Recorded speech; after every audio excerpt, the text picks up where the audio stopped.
Today I'm gonna show you how to increase the speed from an electric bike. To give you a quick sneak peek, this is before the modification and this is after. If you're new to this channel, then make sure to hit that subscribe button. All main parts will be linked in the description, and let's get started. The e-bike we'll be working on today is a Hyper E-Ride electric mountain bike. Now I've recently shown how to add a throttle onto it in a previous video. If that sounds interesting, then I highly recommend to check it out after watching this video. Well, how do we increase the speed from an electric bike? Let's dive in deeper. When we look at an e-bike online, we can clearly see the difference. This e-bike battery has a nominal voltage of 48 volts, while the one we're working on only has a nominal voltage of 36 volts. This makes a big difference since the e-bike from online has a top speed of 32 miles per hour, while the e-bike we're working on only has a top speed of 22 miles per hour. So in theory, if we increase the voltage, the speed should increase as well. For that, I got myself a powerful boost converter which is capable of handling a whopping 30 amps at the input and boosting the voltage up to 90 volts. So after removing the battery, connecting the battery to the input of the boost converter, and connecting the boost converter onto a multimeter, a question comes to mind. Till how much can we boost the voltage? This question is important since we don't want to fry the speed controller.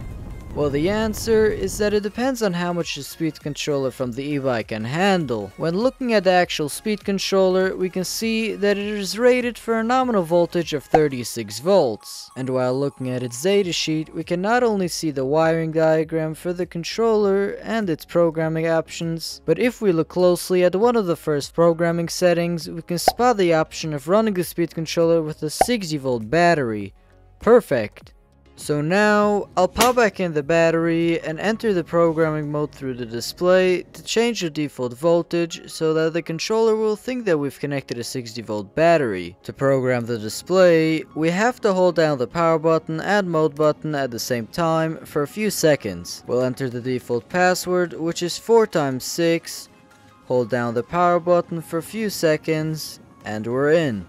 By clicking the power button until we reach the voltage settings, we can witness that the voltage is set to 36 volts. So we'll press the mode button until it displays 60 volts and hold down the power and mode button to save the settings. Don't worry about this low voltage error since we didn't raise the voltage yet. Now that it's set, we can once again remove the battery, hook up the boost converter, and finally set the voltage to 67 volts, which is the fully charged voltage of a 60 volt battery pack. When connecting the boost converter to the speed controller, nothing blows up. Nice. Now I'll power it up and give it a quick test.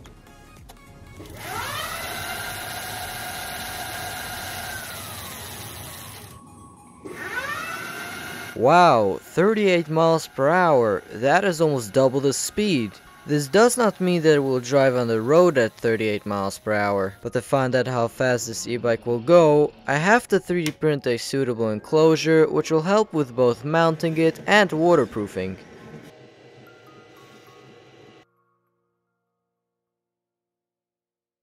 Now that it's done, we can start removing the supports before installing the components.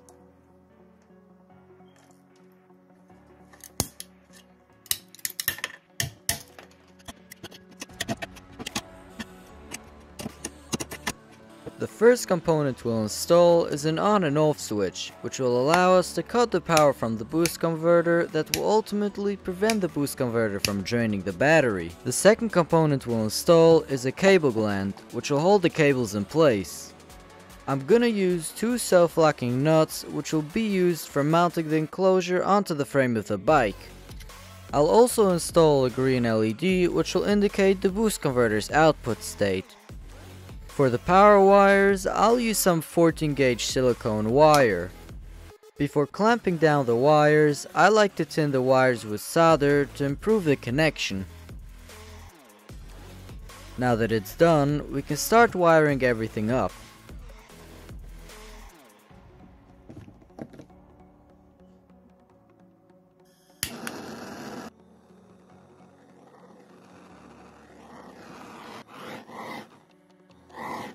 Before closing it up, we have to set two more parameters on the boost converter.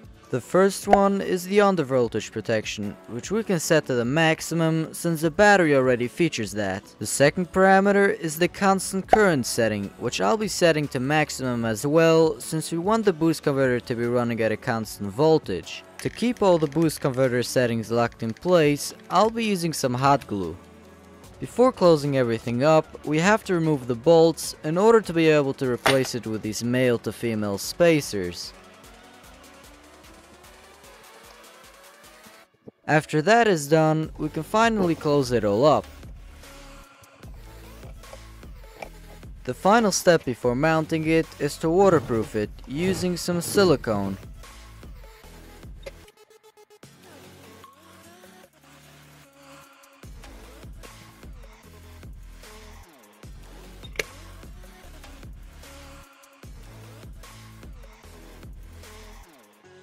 And after waiting 12 hours for it to dry, I'm gonna create a template out of a sticky note and cut it so that it will fit into the bike's frame.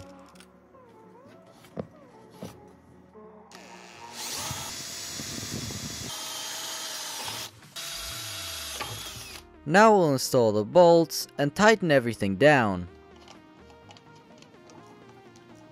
The final thing to do before taking it for a test drive is to connect the boost converter wires onto the e-bike. We'll start by running the wires into the hole of which all the wires come together. Then I'll chop the two wires going to the battery's connecting terminal. If you're wondering how I know the difference between the input and output cable, then let me tell you that I don't. So the only way to find out the difference is by temporarily connecting the battery to one pair and then measure the voltage at the other pair, which is 67 volts. Perfect. Now we'll permanently connect the wires going to the battery and connect the boost converter's output onto the wires going to the speed controller.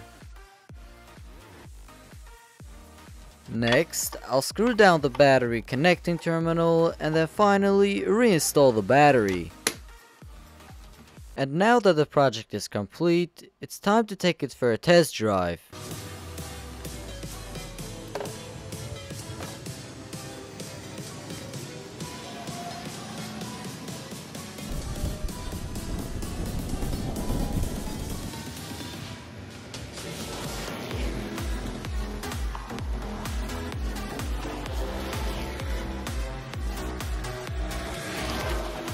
If you're wondering how fast the e-bike actually is, I'll put up on the screen the GPS from my phone and let's give it another go.